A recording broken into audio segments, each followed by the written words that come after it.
உங்களுக்கு தெரிஞ்ச ரொம்ப சக்சஸ்ஃபுல்லான ஒரு நபரை கொஞ்சம் மனசுல நினைச்சுக்கோங்க. அவங்க கிட்ட பணம், புகழ், அதிகாரம்னு எல்லாமே இருக்கலாம்.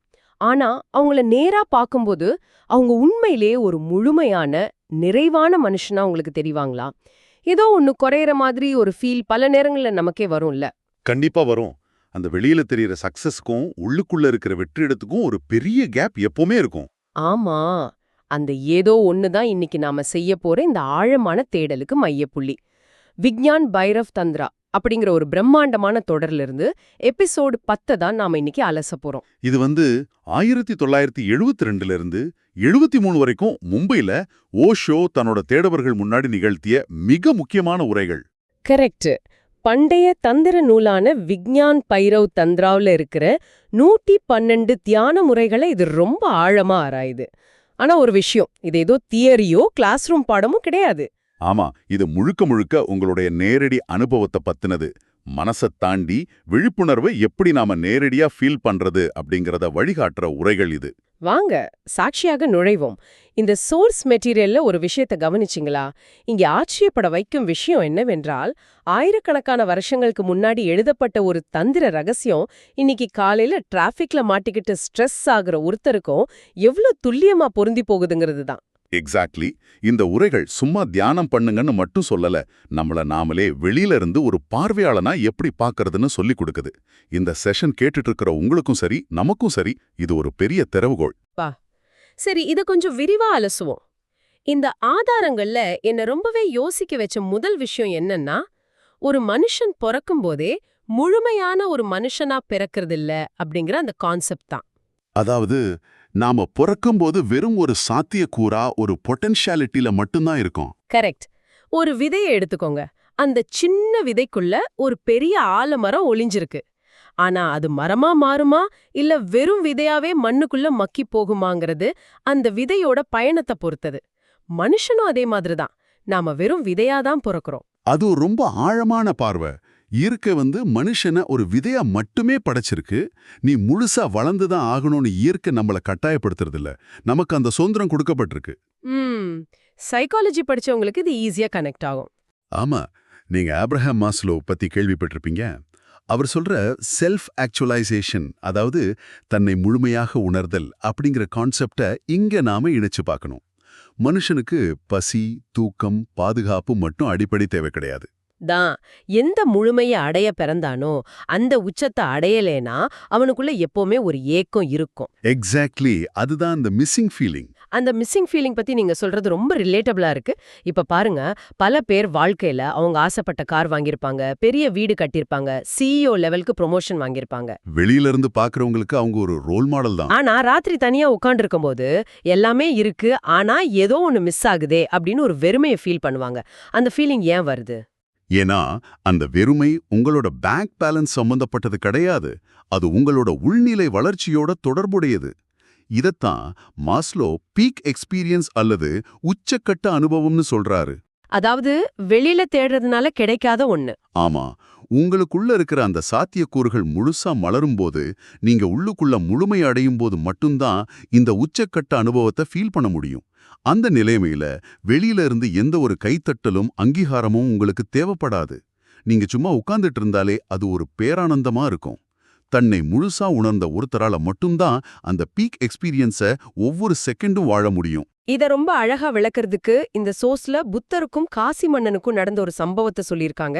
அது ரொம்ப இன்ட்ரெஸ்டிங்கா இருந்துச்சு. புத்தர் ஞானம் அடைந்த பிறகு காசி நகரத்துக்கு வராரு. அந்த ஊர் மன்னன் புத்தரை நேர்ல பாக்குறதுக்காக வரான். புத்தர் கையில ஒரு சாதாரண பிச்சை பாத்திரம் மட்டும்தான் இருக்கு, மேல ஒரு பழைய ஆடை. ஆமாம். ஆனா அவரை பார்த்த மன்னருக்கு ஷாக். மன்னன் கேக்குறான், உங்ககிட்ட ஒண்ணுமே இல்ல, ஒரு பிச்சைக்கார மாதிரி தான் நிக்கிறீங்க. ஆனா நீங்க நடக்கிற விதம், உங்களோட பார்வை, அந்த சிரிப்பு, இதையெல்லாம் பார்த்தா உலகத்தையே ஆள்ற ஒரு பெரிய சக்கரவர்த்தி மாதிரி ஒரு கம்பீரம் தெரியுதே. இந்த பவர் எங்கிருந்து வருது அப்படின்னு கேக்குறான். அதுக்கு புத்தர் ரொம்ப அமைதியா என்ன சொன்னாருன்னு எனக்கு ஞாபகம் இருக்கு. என் சக்தியோட மூலாதாரம் எனக்குள்ளேயே இருக்கு, நான் முழுமை அடைஞ்சிட்டேன் அப்படின்னு சொல்றாரு. இது கொஞ்சம் யோசிச்சு பாருங்க. பேங்க்ல 0 பேலன்ஸ் வச்சுக்கிட்டு ஒருத்தரால எப்படி அவ்ளோ கெத்தா கம்பீரமா நிக்க முடியுது? அந்த கெத்துக்கு பேர் தான் ஆசையற்ற நிலை, டிசைர்லெஸ்னஸ். இந்த இடத்துல தான் தந்திராவோட பார்வை ரொம்ப வித்தியாசமா இருக்கு. பொதுவா நாம என்ன நினைப்போம்? ஆசைகளெல்லாம் கண்ட்ரோல் பண்ணி ஒடுக்கி வச்சுட்டா நாம ஞானி ஆகிடலாம் நினைப்போம். ஆமா, எல்லா ஆசைகளையும் துறக்கிறது தான் சந்நியாசம்னு தான் நம்ம கேள்விப்பட்டிருக்கோம். ஆனா தந்திரா அத பத்தி என்ன சொல்லுதுன்னா, நீங்க ஆசைகளை விட தேவையில்ல. முதல்ல உங்களை நீங்க முழுசா அறிஞ்சுக்கோங்க. உங்களோட உள்நிலை எப்ப முழுமை அடையுதோ அப்போ ஆசைகள் உங்களை விட்டு தானாவே உதிர்ந்துடும். காஞ்சி போன இலை மரத்துல இருந்து தானா கீழே விழுகிற மாதிரி. வாவ், இது ரொம்ப நல்ல கம்பேரிசன். உங்களுக்குள்ள ஒரு வெற்றிடம் இருக்கிற வரைக்கும் தான் அதை நிரப்புறதுக்காக உங்களுக்கு பணமோ பதவியோ இல்ல இன்னொரு மனுஷனோ தேவைப்படுறாங்க. நீங்க உள்ளுக்குள்ள முழுசா நிரம்பி வழியும்போது எதன் மேலேயும் ஆசை வராது. அந்த தேடலை அங்கேயே முடிஞ்சிடும். இங்கதான் விஷயம் ரொம்ப சுவாரஸ்யமா மாறுது. ஒரு நிமிஷம். அப்போ இதுல எனக்கு ஒரு சந்தேகம் வருது. இந்த உலகத்துல எத்தனையோ பெரிய கவிஞர்கள், இசைக்கலைஞர்கள், ஓவியர்கள் எல்லாம் இருக்காங்க. அவங்க தங்களோட கலையில ஒரு உச்சத்தை தொடுறாங்க இல்லையா? அவங்கள நாம முழுமையான மனுஷன், ஒரு டோட்டல் மேன் அப்படின்னு ஏத்துக்க முடியாதா? அவங்களும் ஒரு வகையில கம்ப்ளீட்டானவங்க தானே? இது ஒரு நியாயமான கேள்விதான். ஆனா ஒரு கலைஞன் தன் கலையில உச்சத்தை தொடும்போது அவனுக்குள்ள இருக்கிற ஒரு சின்ன பகுதி மட்டும்தான் முழுமையடையுது. அதனாலதான் அவங்கள பகுதி நேர மேதைகள், பார்ஷியல் ஜீனியஸ் அப்படின்னு சொல்றோம். ஓ, அவங்களோட ஆளுமையில மீதி முக்காவாசி இருட்டுல தான் இருக்குன்னு சொல்றீங்களா? ஒரு சாதாரண மனுஷனா அவரை பாத்தீங்கன்னா ரொம்ப ஏமாந்துருவீங்க. சாதாரணமான நம்ம ஊர்ல நடக்கிற மாதிரி கோபம், ஈகோ, சின்ன சின்ன சண்டைகள்னு எல்லாமே அவர்கிட்ட இருந்துச்சு. அதேதான். பீத்தோவன் பத்தியும் இந்த நோட்ஸ்ல படிச்சேன். பீத்தோவன் ஸ்டேஜ்ல ஏறி ஒரு ஆர்கெஸ்ட்ராவை வழி நடத்தும்போது அவர் இந்த உலகத்திலேயே இருக்க மாட்டாராம். புவியீர்ப்பு விசையெல்லாம் அவரை ஒண்ணுமே பண்ண முடியாது. அப்படியே கடவுள் மாதிரி ஒரு டிரான்ஸ் ஸ்டேட்ல இருப்பாராம். ஆனா கச்சேரி முடிஞ்சு ஸ்டேஜ் விட்டு கீழே இறங்கின உடனே அவரும் ஒரு சாதாரண மனுஷனா மாறிடுவாரு. தன் பக்கத்துல இருக்கிறவங்க மேல கோவப்படுறது, எரிஞ்சு விழுறதுன்னு எல்லா மன அழுத்தமும் அவருக்கு வந்துடும். அப்போ கலை அவங்கள முழுசா மாத்தலையாங்கிற கேள்வி வருது. கலை அவங்களுக்கு ஒரு டெம்பரவரியான உச்சத்தை தான் கொடுக்குது. அவங்க சில நொடிகள் வானத்துல பறந்தாலும் திரும்பவும் பூமிக்கே வந்து விழுந்துடுறாங்க. இதனாலதான் உலகத்துல இருக்கிற நிறைய பெரிய கலைஞர்கள் ஒருவித மன அழுத்தத்தோடையும் பிளவுபட்ட ஆளுமையோடையும் இருக்காங்க. ஸ்பிளிட் பர்சனாலிட்டி மாதிரி. ஆமா, அவங்க எப்பவுமே அவங்களோட மையத்துல இருக்கிறதில்ல. They are not centred. ஆனா ஒரு முழுமையான மனுஷன், அதாவது ஒரு ஞானி, எப்பவுமே தன் மையத்துல இருப்பான். அவன் என்ன வேலை செஞ்சாலும், தூங்குனாலும், நடந்தாலும் அவனோட சென்டர் மாறாது. ஒரு பேலன்ஸ் இருந்துகிட்டே இருக்கும். எக்ஸாக்ட்லி. புத்தர் மரபில சங்கிரமணா, அதாவது நடக்கும் தியானம் அப்படின்னு ஒன்னு சொல்லுவாங்க. புத்தர் சும்மா உட்கார்ந்து போது எவ்வளவு அமைதியா இருக்காரோ அதே அமைதி அவர் நடந்து போகும்போதும் இருக்கும். ஏன், நாளைக்கு மரணமே நேர்ல வந்தாலும் சரி, அந்த முழுமையான மனுஷனோட சமநிலையோ அமைதியோ 1% கூட குறையாது. அதுதான் ஒரு டோட்டல் மேனுக்கும் பார்ஷியல் ஜீனியஸ்க்கும் உள்ள வித்தியாசம். இதெல்லாம் கேட்கறதுக்கு ரொம்ப நல்லா இருக்கு. ஆனா ஒரு சாதாரண மனுஷன் காலையில எழுந்து வேலைக்கு போயிட்டு இஎம்ஐ கட்டிட்டு இருக்கிற ஒருத்தன் எப்படி இந்த தியான நிலையை அடைய முடியும்? இதுக்கு மனசோட 4 நிலைகளை பத்தி இந்த சோர்ஸ்ல ரொம்ப பிராக்டிக்கலான ஒரு விளக்கம் கொடுத்திருக்காங்க. நானே அந்த முதல் 2 நிலையை சொல்றேன் பாருங்களேன். சொல்லுங்க, கேப்போம். நிலை சாதாரண சிந்தனை, ஆர்டினரி திங்கிங். அதாவது ஒரு குரங்கு மாதிரி மனம் தாவுறது. சிக்மண்ட் ஃப்ராய்ட் இதை அசோசியேஷன் ஆஃப் தாட்ஸ் அப்படின்னு சொல்றாரு. இதை சிம்பிளா சொல்லணும்னா, நீங்க ரோட்ல ஒரு மஞ்சள் கலர் காரை பாக்குறீங்க, உடனே உங்க ஸ்கூல் பஸ் ஞாபகம் வரும். பஸ் ஞாபகம் வந்ததும் உங்க ஸ்கூல் ஃப்ரெண்டு ஞாபகம் வரும். அவன் ஞாபகம் வந்ததும் அவன் வாங்கின கடன் ஞாபகம் வரும். எந்த சம்பந்தமே இல்லாம மைண்ட் எங்கேயோ போகும். நம்ம எல்லார் மைண்டும் முக்காவாசி நேரம் இப்படிதான் இருக்கு. ஆமா. அடுத்த 2வது நிலை ஆழமான சிந்தனை, கான்டெம்ப்ளேஷன். இது ஒரு சயின்டிஸ்டோ இல்ல ஒரு மேக்ஸ் ப்ரொஃபஸரோ ஒரு ப்ராப்ளத்தை சால்வ் பண்ணும்போது தம் மனசை ஒரு குறிப்பிட்ட திசையில மட்டும் செலுத்துவாங்க. பக்கத்துல என்ன நடந்தாலும் கவனிக்க மாட்டாங்க. சரி, 3வது மற்றும் 4வது நிலையை நீங்க சொல்லுங்க. கரெக்டா சொன்னீங்க. 3வது நிலை என்னன்னா கவனம் குவித்தல், கான்சன்ட்ரேஷன். இது பொதுவா யோக முறைகள்ல பயன்படுத்துறது. மனசை எந்த திசையிலையும் நகர விடாம ஒரே ஒரு புள்ளியில மட்டும் கட்டி போடுறது. ஒரு மெழுகுவர்த்தி ஒளிய மட்டும் பார்த்துட்டு இருக்கிறது, அந்த மாதிரி. அதுவும் தியானம் கிடையாதா? கிடையாது. ஆனா தியானம் அப்படிங்கிறது இந்த 3மே கிடையாது. அது 4வது நிலை, அதாவது மனமே இல்லாத நிலை, நோ மைண்ட். சாதாரண சிந்தனையில மனம் கண்டபடி சுத்தும். ஆழமான சிந்தனையில ஒரு கோடு மாதிரி நேரா போகும். கவனம் குவித்தல்ல ஒரு புள்ளில நிக்கும். ஆனா தியானத்துல அந்த புள்ளியும் மறைஞ்சிடும். அங்க மனசுக்கு எந்த வேலையும் இல்ல. அது ஒரு முழுமையான வெற்றிடம், ஸ்பேஸ். இந்த வெற்றிடம் அப்படிங்கிற வார்த்தைய வச்சு இந்த உரையில ஒரு அட்டகாசமான உதாரணம் சொல்லியிருக்காங்க. அது எனக்கு ரொம்ப பிடிச்சிருந்துச்சு. அத ஃபர்னிச்சர் உதாரணம் அப்படின்னு சொல்லலாம். இத கேட்டுட்டு இருக்கிற நீங்க கொஞ்சம் கற்பனை பண்ணி பாருங்க. உங்களோட மனசு தான் ஒரு பெரிய ரூம். ஓ, அந்த ஃபர்னிச்சர் அனாலஜி அருமையான ஒரு கான்செப்ட். ஆமா, அந்த ரூம் ஃபுல்லா பழைய நாற்காலி, உடைந்த டேபிள், பீரோன்னு ஏகப்பட்ட ஃபர்னிச்சரை அடைச்சு வச்சிருக்கீங்க. அந்த ஃபர்னிச்சர்கள் தான் உங்களோட எண்ணங்கள். இப்போ அந்த ரூம்ல நீங்க நடக்கிறதுக்கு கூட இடம் இல்ல. இப்போ அந்த ரூம்ல எப்படி ஸ்பேஸ், அதாவது வெற்றிடத்தை உருவாக்குவீங்க? அது ஒரு பிரமாதமான கேள்வி. இப்போ கம்ப்யூட்டர்ல ஒரு 50 டேப் ஓபன் பண்ணி வச்சா எப்படி சிஸ்டம் ஹேங் ஆகுமோ, அதே மாதிரி தான் நம்ம மைண்டும் எண்ணங்களால ஹேங் ஆகி நிக்குது. இப்போ அந்த ரூம்ல இருந்து ஒவ்வொரு ஃபர்னிச்சரா, அதாவது ஒவ்வொரு எண்ணமா வெளியில தூக்கி போட்டா அங்க கொஞ்சம் கொஞ்சமா ஸ்பேஸ் உருவாகும். காலி இடம் கிடைக்கும். ஆமா, ஒரு கட்டத்துல ரூம் ஃபுல்லா காலியாகி அந்த ஸ்பேஸ் உங்களுக்கு கிடைக்கும். அந்த ஸ்பேஸ் தான் தியானம். நல்ல கவனிங்க, இந்த ஸ்பேஸை நீங்க புதுசா வெளியிலேருந்து கொண்டு வரல. அது ஏற்கனவே அங்கதான் இருந்துச்சு. ஃபர்னிச்சர்கள் அதை மறைச்சு வச்சிருந்துச்சு. இப்ப நாம அந்த மறைப்பை எடுக்கிறோம், அவ்வளவுதான். சரி, நான் ஏன் ஒவ்வொரு ஃபர்னிச்சரா பொறுமையா வெளியே தூக்கி போடணும்? ஒரே அடியா ஒரு புல்டோசரை விட்டு எல்லா ஃபர்னிச்சரையும் வெளியே தள்ளினா என்ன ஆகும்? ரொம்ப சீக்கிரமா எனக்கு தியான நிலை கிடைச்சிடும்ல. தியரிட்டிக்கலா பார்த்தா நீங்க சொல்றது சாத்தியம்தான்.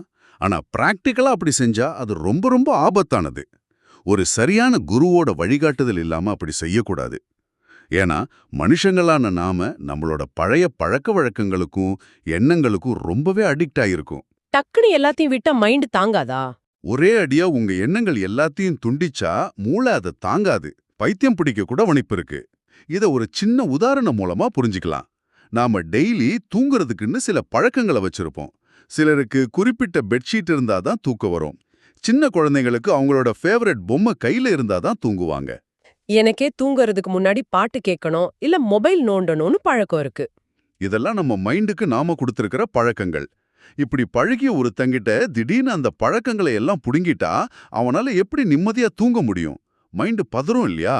அதனாலதான் சாதாரண வாழ்க்கையில இருக்கிறவங்களுக்கு படிப்படியா அந்த பர்னிச்சரை வெளியில ஏத்துறது தான் பாதுகாப்பானது. வாவ், அந்த ஸ்லீப் ஹேபிட் அனாலஜி ரொம்ப பெர்ஃபெக்ட்டா மேட்ச் ஆகுது. அப்போ இதோட உண்மையான அர்த்தம் தான் என்ன? நாம புதுசா எதையும் உருவாக்க போறதில்ல, ஏற்கனவே இருக்கிறத உணரப் போறோம். இந்த சோர்ஸ் மெட்டீரியல்ல இதய மையம், மூளை மையம் மற்றும் நாபி மையம் அப்படின்னு 3 விஷயங்களை பத்தி ஆழமா பேசுறாங்க. அந்த சென்டர்ஸ் பத்தின டிஸ்கஷன் ரொம்ப முக்கியமானது. இதயம், மூளை இது ரெண்டையும் நம்ம வளர்க்க முடியும், டெவலப் பண்ண முடியும். ஆனா நாபி மையத்தை நம்ம வளர்க்க முடியாது, அதை நாம கண்டுபிடிக்க தான் முடியும்னு சொல்றாங்க. இதை நான் எப்படி புரிஞ்சுக்கிறேன்னா, மூளையும் இதயமும் நம்ம டவுன்லோட் பண்ணி அப்டேட் பண்ற ஆப்ஸ் மாதிரி. ஆனா இந்த நாபி மையம் அப்படிங்கிறது ஃபேக்டரியில இருந்து வரும்போதே இன்ஸ்டால் ஆகி வர ஆபரேட்டிங் சிஸ்டம். அதை நம்ம புதுசா பில்ட் பண்ண முடியாது, ஜஸ்ட் பூட் அப் பண்ணா போதும். என் புரிதல் சரிதானா? 100க்கு 100% சரி. உங்களுடைய தர்க்க அறிவு, லாஜிக், ஸ்கில்ஸ் இதெல்லாம் நீங்க படிக்கிற படிப்பு, நீங்க வளரும் சூழல் மூலமா வளர்த்துக்கிறீங்க. அது மூளை மையம். அதே மாதிரி உங்களுடைய அன்பு, கருணை, எமோஷன்ஸ் இதெல்லாம் உங்க அனுபவங்கள் மூலமா வளருது. அது இதய மையம். அப்போ இந்த நாபி மையம்? இது ரெண்டுமே வெளியிலிருந்து கட்டமைக்கப்படுற விஷயங்கள். ஆனா நாபி மையம் அப்படிங்கிறது உங்க இருப்போட அடிப்படை. நீங்க பிறக்கும் போதே அது கம்ப்ளீட்டா தான் இருக்கு. அதை நீங்க புதுசா வளர்க்க முடியாது. அது ஏற்கனவே உங்ககிட்ட இருக்குங்கிறத உணர்ந்து அது மேல படிஞ்சிருக்கிற தூசியை தட்டி கண்டுபிடிக்கணும், அவ்வளவுதான். இத படிக்கும்போது எனக்கு ரொம்ப பிடிச்ச ஒரு செம்ம பவர்ஃபுல்லான வரி ஒண்ணு வந்துச்சு. நம்மளால இன்னொரு ஐன்ஸ்டீனை போல மூளைய வளர்க்கவே முடியாது, ஆனா நம்மளால கண்டிப்பா ஒரு புத்தராக முடியும். இத படிக்கும்போது எனக்கே கொஞ்சம் சிலிர்ப்பா இருந்துச்சு. ஐன்ஸ்டீன் ஆகுறது கஷ்டம், ஆனா புத்தர் ஆகுறது ஈஸியா? இது எப்படி சாத்தியம்? கொஞ்சம் முரண்பாடா இருக்கே. அதுல எந்த முரண்பாடும் இல்ல. நீங்க இன்னொரு ஐன்ஸ்டீன் ஆகணும்னா உங்களுக்கு ஐன்ஸ்டீனுக்கு கிடைச்ச அதே அப்பா அம்மா கிடைக்கணும். அவர் வாழ்ந்த அதே காலகட்டம், அதே ஸ்கூல், அதே சூழ்நிலை எல்லாமே அப்படியே காப்பி பேஸ்ட் ஆகணும். ஒரு தனி மனுஷனோட லைஃப் அப்படியே ஜெராக்ஸ் எடுக்கிறது சாத்தியமே இல்லாத விஷயம். ஆமா, அது பிராக்டிக்கலா முடியாது. ஆனா புத்தத்தன்மை அப்படிங்கிறது எந்த ஒரு சூழ்நிலையும் சார்ந்தது கிடையாது. அது ஒரு யுனிவர்சல் பேஸ்லைன். நம்ம எல்லாருக்குள்ளேயும் ஏற்கனவே இருக்கிற அந்த நாபி மையத்துல விழிப்புணர்வை ஏற்படுத்துறது மட்டும்தான் தியானத்தோட வேலை. அதனால தான் ஐன்ஸ்டீன் ஆக முடியாது, ஆனா யாரு வேணாலும் எந்த ஊர்ல பிறந்தாலும் ஒரு புத்தரா முடியும்னு ஓஷோ ரொம்ப ஆணித்தரமா சொல்றாரு. சூப்பர். அப்போ ஞானம் அடைஞ்சவங்க எல்லாருமே அந்த நாபி மையத்துல தான் இருக்கறாங்கன்னு நாம புரிஞ்சுக்கலாம். ஆனா இங்க தான் ஒரு சிக்கல் வருது. எல்லாரும் ஒரே இடத்த தான் தொட்டிருக்காங்கன்னா, அவங்க அத வெளி உலகத்துக்கு சொல்ற விதம் ஏன் ஆளுக்காள் மாறுது? இப்போ ராமகிருஷ்ண பரமஹம்சரையும் ஜே கிருஷ்ணமூர்த்தியையும் எடுத்துக்குவோம். 2 பேரும் என்லைன்மெண்ட் அடைஞ்சவங்க தான். ஆனா ராமகிருஷ்ணர் தன்னோட ஆனந்தத்தை இதயத்தின் வழியா வெளிப்படுத்தினாரு. அவர் பாடினாரு, ஆடினாரு, காளிமாதா கிட்ட ஒரு சின்ன குழந்தை மாதிரி பேசினாரு. ஆனா ஜெய கிருஷ்ணமூர்த்தியோட ஸ்டைலே வேற. அவர் மூளையின் வழியா, அதாவது தூய பகுத்தறிவின் மூலமா விஷயங்களை அணுகுனாரு. அவர் எந்த சடங்குகளையும் ஏத்துக்கல. இது ஏன் இப்படி நடக்குது? ஏன்னா நாபி மையத்துல அவங்க உண்மையை உணர்ந்தாலும் அதை மத்தவங்களுக்கு சொல்ல அவங்களுக்கு ஒரு மொழி தேவைப்படுது இல்லையா? அந்த மொழி அவங்களோட கடந்த கால பழக்க வழக்கங்கள்ல இருந்து வருது. சிலர் இதயத்தை ஒரு கருவியா பயன்படுத்துறாங்க, சிலர் மூளைய கருவியா பயன்படுத்துறாங்க. இதை ரொம்ப சுவாரஸ்யமா புரிஞ்சிக்க தோதாபுரி அப்படிங்கிற குருவுக்கும் ராமகிருஷ்ணருக்கும் நடந்த ஒரு சம்பவத்தை சொல்றேன். சொல்லுங்க, கேட்க ஆர்வமா இருக்கு. தோதாபுரி ஒரு மிகப்பெரிய அத்வைத வேதாந்தி. அவர் ராமகிருஷ்ணருக்கு வேதாந்தம் சொல்லிக் கொடுக்க வர்றாரு. அப்ப அவர் ராமகிருஷ்ணர்கிட்ட இந்த பக்தி, பாட்டு, காளி, கண்ணீர் இதெல்லாம் விடுடு, இதெல்லாம் வெறும் எமோஷன்ஸு, தூய அறிவை மட்டும் கவனி அப்படின்னு கண்டிப்பா சொல்றாரு. அதுக்கு ராமகிருஷ்ணர் என்ன சொன்னாரு? கண்டிப்பா ஒரு பெரிய ஆர்குமெண்ட் நடந்திருக்குமே. அதுதான் இல்ல. ராமகிருஷ்ணர் ரொம்ப வெள்ளந்தியா, சரி சுவாமி, நீங்க சொல்றத நான் ஏத்துக்கிறேன், ஆனா நான் போய் என் தாய்கிட்ட, அதாவது காளி கிட்ட இத கேட்டுட்டு அவங்க கிட்ட பெர்மிஷன் வாங்கிட்டு வந்துடுறேன் அப்படின்னு சொன்னாரு. இது எப்படி இருக்குன்னா, ஸ்கூல்ல ஹோம்வொர்க் செய்யாததுக்கு நான் எங்க அம்மா கிட்ட பெர்மிஷன் லெட்டர் வாங்கிட்டு வர்றேன்னு சொல்ற மாதிரி இருக்கு. காளிய விட சொன்னா காளிகிட்டே போய் பெர்மிஷன் கேக்குறாரே. ஆமா, தோதாபுரிக்கு ஒண்ணுமே புரியல, தலைய பீச்சுக்கிட்டாரு. ஆனா அதுதான் ராமகிருஷ்ணரோட இதயத்தின் மொழி. அவர் அன்பின் உச்சமா இருந்தாரு. அப்போ இவங்க 2 பேர்ல யாரு சரி? ராமகிருஷ்ணர் ஃபாலோ பண்ண இமோஷனல் ரூட் சரியா? இல்ல ஜே கிருஷ்ணமூர்த்தி, தோதாபுரி மாதிரி ஆளுங்க பேசுற லாஜிக்கல் ரூட் சரியா? நமக்குள்ள ஒரு குழப்பம் வருது இல்லையா? இதுல குழப்பமே தேவையில்ல. முரண்பாடு அந்த ஞானிகள் கிட்ட இல்ல, அவங்க அவங்களுக்கு தோதான மொழியில பேசுறாங்க. ஆனா முரண்பாடு எங்க இருக்குன்னா நம்ம கிட்ட தான் இருக்கு. நாம எப்போதுமே மூளைக்கும் இதயத்துக்கும் நடுவுல ஒரு பிளவுல, ஒரு ஸ்பிரிட்ல வாழ்ந்துட்டு இருக்கோம். லாஜிக்கா யோசிக்கிற ஆட்களுக்கு ராமகிருஷ்ணரோட டான்ஸும் பக்தியும் முட்டாள்தனமா தெரியும். ரொம்ப எமோஷனலா இருக்கிற ஆட்களுக்கு ஜே கிருஷ்ணமூர்த்தியோட தர்க்கம் ரொம்ப ட்ரையா, வறட்சியா தெரியும். கரெக்ட். கொஞ்சம் இமேஜின் பண்ணி பாருங்க, தூய லாஜிக்கையே பேசிட்டு இருந்த மகாவீரர் கையில கிருஷ்ணர் வச்சிருக்கிற மாதிரி ஒரு புல்லாங்குழல கொடுத்தா எப்படி இருக்கும்? செட்டே ஆகாதுல்ல. ஆனா எந்த ஞானி எந்த பாதையை தேர்ந்தெடுத்தாலும் அவங்க எல்லாருமே அந்த நாபி மையத்தை, அந்த முழுமைய தொட்டவங்க தான். நமக்குள்ள இருக்கிற மூளைக்கும் இதயத்துக்கும் இடையிலான சண்டையை நாம நிறுத்திட்டா எல்லா ஞானிகளும் சொல்றது ஒண்ணுதான்னு நமக்கு தெளிவா புரிஞ்சிடும். ரொம்ப தெளிவா சொல்லிட்டீங்க. நாம இன்னைக்கு நிறைய விஷயங்கள் அலசியிருக்கோம். ஒரு மனுஷன் ஒரு விதையா பிறக்கறதுல ஆரம்பிச்சு, தன்னை முழுமையா உணர்றது, ஆசைகள் தானாவே உதிர்ந்து போறது, கலைஞர்களோட டெம்பரவரி உச்சம், மனசோட 4 நிலைகள், ஃபர்னிச்சர் உதாரணம், கடைசியா நாபி மையத்தை கண்டுபிடிச்சு வெளிப்படுத்துறதுன்னு ரொம்ப ஆழமா டிராவல் பண்ணிட்டோம். ஆமா, இறுதியா இதை கேட்டுட்டு இருக்கிற உங்ககிட்ட ஒரு ஆழமான கேள்வியை நான் வைக்க விரும்புறேன். அந்த ஞானிகளை போலவோ புத்தரை போலவோ உங்களோட முழுமையான சாத்தியக்கூறை நீங்க எப்போ அடைய போறீங்க? பல வருஷங்களா உங்க மனசுக்குள்ள அடைச்சு வச்சிருக்கிற அந்த பழைய ஃபர்னிச்சர்களை, அந்த தேவையில்லாத எண்ணங்களை கொஞ்சம் கொஞ்சமா நகர்த்தி பார்த்து உங்களுக்குள்ள இருக்கிற அந்த அமைதியான வெற்றிடத்தை ஃபீல் பண்ண நீங்க ரெடியா? இதை இன்னைக்கு ஒரு முறை உங்களுக்குள்ளேயே ரொம்ப ஆழமா சிந்திச்சு பாருங்க. கண்டிப்பா எல்லாரும் யோசிக்க வேண்டிய விஷயம் இது. இவ்ளோ நேரம் கேட்டதுக்கு ரொம்ப நன்றி. இந்த Tamil voice reads channel monetisation இல்லாம தான் நடக்குது. இந்த ஆடியோ புத்தகம் உங்களுக்கு பயன் தருதுன்னு நினைத்தா இந்த முயற்சி தொடர்ந்து போக உங்க ஆதரவு மிகவும் உதவும். என்னுடைய இந்த முயற்சிக்கு நன்கொடை அளிக்க விருப்பம் இருந்தா டிஸ்கிரிப்ஷன்ல கொடுக்கப்பட்டுள்ள UPI ID மூலம் வழங்கலாம். உங்களால் முடிந்த அளவு போதும். சிறிய ஆதரவும் பெரிய உதவிதான். இந்த வீடியோ உங்களுக்கு பயனுள்ளதாக இருந்தா சப்ஸ்கிரைப் பண்ணுங்க, மற்றவர்களுக்கும் பகிர்ந்து கொள்ளுங்கள். இந்த கருத்துக்கள் அவர்களுக்கும் தேவையாக இருக்கலாம். லைக் பண்ணுங்க, உங்க கருத்துக்களை கமெண்ட்ல பகிருங்க. மனப்பூர்வமான நன்றி. தேங்க்யூ.